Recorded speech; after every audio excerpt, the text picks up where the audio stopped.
বন্ধুরা প্রবলেমটা একটু বড়, দেখো কী করে করবো আমরা। সাইন বাই কস ফর্মে ভেঙে ফেলো সব।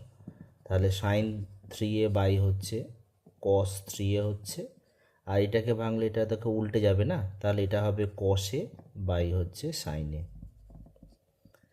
এক্স।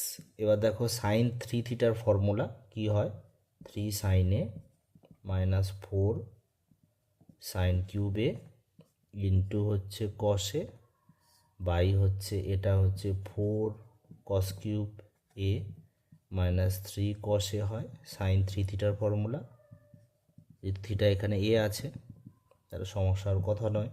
এবার এখান থেকে সাইনে কমানো, এখান থেকে কষে কমানো, দেখো উপরে সাইনে কষে কেটে যাবে, তাই তো। তার মানে 3 - 4 সাইন স্কোয়ারে উপরে থাকলো, আর নিচে থাকলো হচ্ছে 4 cos² a -3 সমান হচ্ছে এক্স। এবার সবগুলোকে সাইন স্কোয়ারেতে কনভার্ট করছি, এটা তো অলরেডি আছে, এটা চেঞ্জ করে নাও 1 minus, we know the formula, replace করা যায়, তাই তো। 3 - 4 সাইন স্কোয়ার এ, এটা সাবট্রাক্ট করলে 1, আর এটা 4 সাইন স্কোয়ার এ সমান এক্স আসছে। এবার কোনাকুনি মাল্টিপ্লাই করো,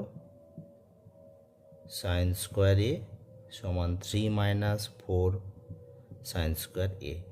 এবার দেখো 4 সাইন স্কোয়ার এটা কমন নিচ্ছি, তাহলে এটা এদিকে চলে এসে +1, এখান থেকে -x থাকলো, আর এই এক্সটা ওদিকে চলে গেলে -x। তাহলে 4 সাইন স্কোয়ার এর ভ্যালুটা হচ্ছে 3 - x বাই 1 - x। এটা আমার কাজে লাগবে এইটা। তো চলো এবার বের করতে বলেছে answer final 3a by sine A. এটার তো ফর্মুলা এখনই লিখলাম, বাই সাইনে। দেখো সাইনে উপরে কমন নিলে সাইনেটা কেটে যাচ্ছে, তাহলে 3 - 4 সাইন স্কোয়ারে আছে, এটা আমি ভ্যালুটা রিপ্লেস করবো বলে তাই এটা নোট করতে বলছিলাম তোমাদেরকে। 3 মাইনাস, এবার দেখো 3 - x 1 - x, তাই তো। এবার এখান থেকে জাস্ট এলসিএম করো 1 - x, আর এটা হচ্ছে 3 - 3x -3 + x, তার মানে 3টা কেটে যাচ্ছে, -2x বাই 1 - x আসছে। আর এটা যদি মাইনাস কমন নিই 2x বাই x - 1, এটা হয়ে যাবে আমাদের final answer. Thank you very much. একটু বড়, তবে তোমরা এভাবে যেইতে আসে একটু সময় নিয়ে করতে হবে।